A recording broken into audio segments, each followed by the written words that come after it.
यहाँ पे हम पॉपुलेशन एट्रीब्यूट्स के बारे में समझेंगे कि population has certain attributes where an individual organism does not. इसमें बताया गया कि जो जनसंख्या के गुण हैं वो जनसंख्या के हैं और इंडिविजुअल के गुण अलग होते हैं। जैसे इंडिविजुअल्स में have birth and deaths. Individual एक खाली आदमी है, उसका जन्म होता है और उसकी मृत्यु होती है, बट पॉपुलेशन हैज जन्म मृत्यु नहीं है। पॉपुलेशन के पास बर्थ रेट और डेथ रेट है। बर्थ रेट का मतलब लाइव बर्थ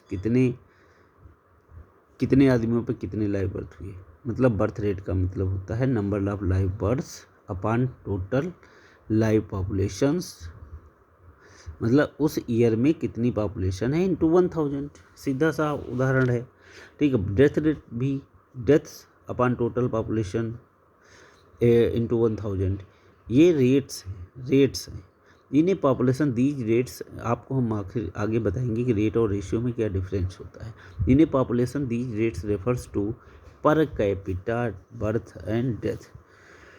पॉपुलेशन में क्या होता है, पर कैपिटा का मतलब होता है पर पर्सन बर्थ्स एंड डेथ्स, मतलब जितने पॉपुलेशन है। जैसे मान लो कहीं की पॉपुलेशन है 90,000, उस मिड ईयर की पॉपुलेशन, तो उसमें जैसे 20 लोग मर गए तो 20/90,000 इंटू 1000, ये हो गया बर्थ रेट।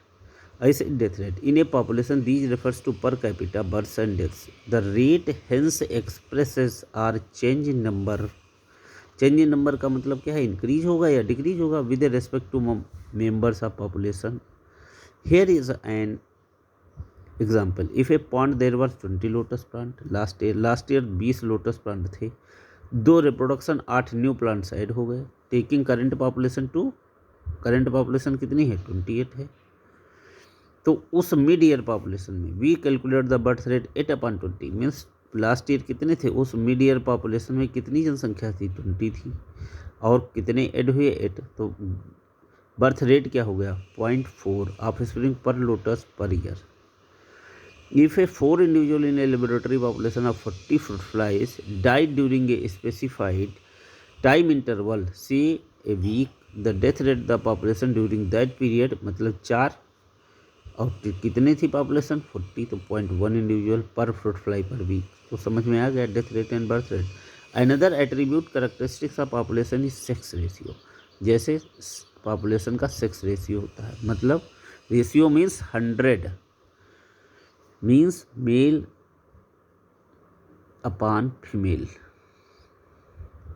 कितने हैं, इनका रेशियो कितना है। And individual is either male और फीमेल। अब एक इंडिविजुअल को आप समझ सकते हैं कि इंडिविजुअल जा रहा है दूर से, वो मेल या फीमेल है, लेकिन पॉपुलेशन में हम क्या कहेंगे, इसमें देखो अच्छा मेल कितने हैं फीमेल कितने हैं, इनका रेशियो कितना है, तो इसे ही हम कहते हैं sex ratio. 60% of population are female and 40% are males. जैसे 100 है उसमें 40 मेल हैं, 60 फीमेल हैं।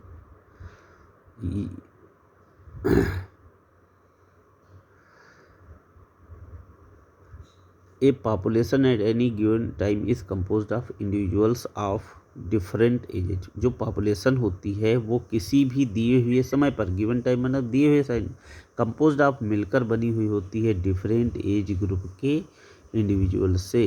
जैसे एक पॉपुलेशन, एक गांव में रहने वाली जो जनसंख्या है उसमें छोटे बच्चे भी होते हैं, बड़े भी बच्चे होते हैं, लड़कियां भी होती हैं, लड़के भी होते हैं। उनमें कुछ मरते हैं, कुछ जीते हैं, कुछ पैदा होते हैं, कुछ मरते हैं। मरने वालों की मृत्यु दर मतलब बर्थ रेट, जीने वालों की डेथ, मरने वालों की डेथ रेट मतलब मृत्यु दर, जीने वालों की बर्थ रेट मतलब जन्म दर।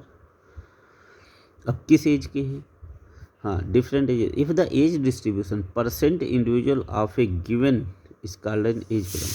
अब एक चीज़ होता है, इस पॉपुलेशन के लिए हम लोग पिरामिड्स बनाते हैं। Resulting structure is called pyramids, generally shows an age distribution of male and female in a diagram. The shape of pyramid reflects the growth status of the population. और जो शेप होता है वो ग्रोथ स्टेटस को बताता है। Growth status या तो ये ग्रोइंग होगी या तो स्टेबल होगी या डिक्लाइनिंग ज़्यादातर डेवलप्ड कंट्री, स्टेबल जो डेवलपिंग कंट्रीज़ वाले होते हैं। जो अंडर डेवलप्ड होते हैं, शिक्षा व्याप्त होती है, उनमें बहुत ज़्यादा